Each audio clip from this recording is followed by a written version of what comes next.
एक बार की बात है, पहाड़ों के बीच बसे एक छोटे से गांव में ताकेतोरी नाम का एक बुजुर्ग बांस काटने वाला रहता था। ताकेतोरी अपने कोमल हृदय और कुशल हाथों के लिए पूरे गांव में जाना जाता था।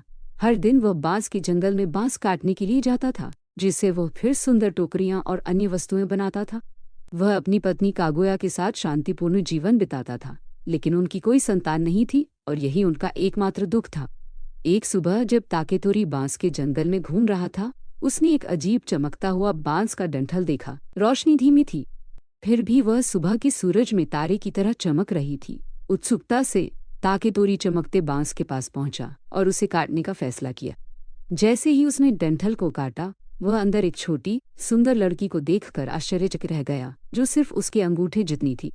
छोटी लड़की ने बेहतरीन रेशमी कपड़े पहने हुए थे और उसकी त्वचा चांदनी की तरह सफेद थी। उसने ताकेतोरी की ओर उज्ज्वल, बुद्धिमान आंखों से देखा। आश्चर्य से ताकेतोरी ने धीरे से उस छोटी लड़की को बांस के डंठल से उठाया और उसे अपनी पत्नी के पास घर ले आया। बुजुर्ग दंपत्ति, जो इतने सालों से एक बच्चे की चाहत रखते थे, बहुत खुश थे। उन्होंने लड़की का नाम कागुया हिमे रखने का फैसला किया, जिसका अर्थ चमकती राजकुमारी है। ताकेतोरी और कागुया के लिए कागुया हिमे स्वर्ग से आया एक आशीर्वाद था। जिस पल से वह उनके जीवन में आई, उनका घर हंसी और प्यार से भर गया। जैसे जैसे दिन बीतते गए, कुछ असाधारण घटित हुआ। कागुया हिमे तेजी से बड़ी होने लगी। कुछ ही महीनों में वह एक छोटी बच्ची से एक सुंदर युवा महिला में बदल गई थी, जो सुंदरता और आकर्षण से भरपूर थी। कागुया हिमे न केवल सुंदर थी, बल्कि अपनी उम्र से कहीं अधिक दयालु और बुद्धिमान भी थी। ग्रामीणों को जल्द ही उसकी सुंदरता के बारे में पता चला और वे उसे स्वर्ग की राजकुमारी के रूप में बोलने लगे। उसके आकर्षण और सुंदरता की खबरें दूर दूर तक फैल गईं, यहाँ तक कि सबसे दूर के देशों तक भी पहुँच गए।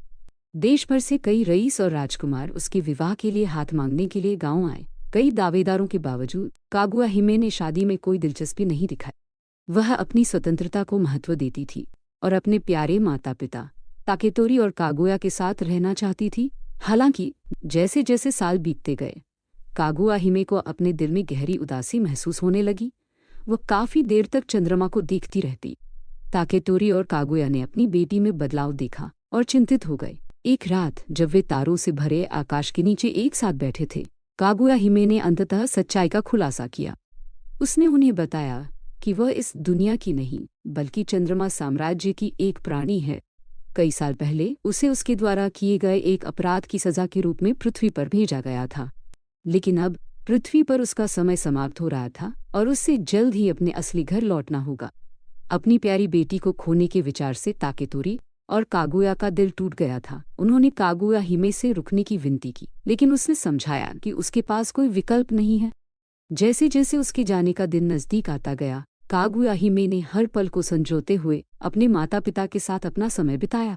गांव वाले, जो उससे प्यार करने लगे थे, उसके चले जाने की खबर से दुखी भी हुए। वे चमकती राजकुमारी की आखिरी झलक पाने की उम्मीद में उसके घर के बाहर जमा हुए। पूर्णिमा की रात को आकाश में तेज रोशनी भर गई। बादलों से बना एक रथ चंद्रमा के साम्राज्य से दिव्य प्राणियों को लेकर स्वर्ग से उतरा। प्राणी सुंदर और अलौकिक थे। उनकी उपस्थिति हवा में विस्मय और श्रद्धा की भावना भर रही थी। कागुया हिमे अपने बेहतरीन कपड़े पहनकर अपने भाग्य का सामना करने के लिए अपने घर से बाहर निकली। वह आंखों में आंसू लिए अपने माता पिता की ओर मुड़ी और उन्हें उस प्यार और देखभाल के लिए धन्यवाद दिया जो उन्होंने उसे दिया था। उसने आखिरी बार उन्हें गले लगाया और वादा किया कि वो हमेशा स्वर्ग से उन पर नजर रखेगी। भारी मन से कागुया हिमे ने रथ में कदम रखा और दिव्य प्राणी वापस चंद्रमा साम्राज्य की ओर चढ़ने लगे। जैसे जैसे वे ऊंचे और ऊंचे उठते गए, कागुया हिमे की उज्ज्वल रोशनी फीकी और फीकी होती गई, जब तक कि वह रात के आकाश में सिर्फ एक दूर का तारा बनकर गायब नहीं हो जाती। ताकेतोरी और कागुया एक साथ खड़े होकर आकाश को तब तक देखते रहे जब तक कि रोशनी गायब नहीं हो गई। हालांकि उनके दिल दुख से भारी थे। वे जानते थे कि कागुया हिमे अपने असली घर लौट रही। उस दिन के बाद से जब भी पूर्णिमा का चंद्रमा आकाश में दिखाई देता, ग्रामीण चमकती राजकुमारी कागुया हिमे को याद करने के लिए इकट्ठा होते, जो उनके जीवन में रोशनी और खुशी लेकर आई थी। और भले ही वह अब उनके साथ नहीं थी, उसकी आत्मा रात में प्यार और आशा की किरण बनकर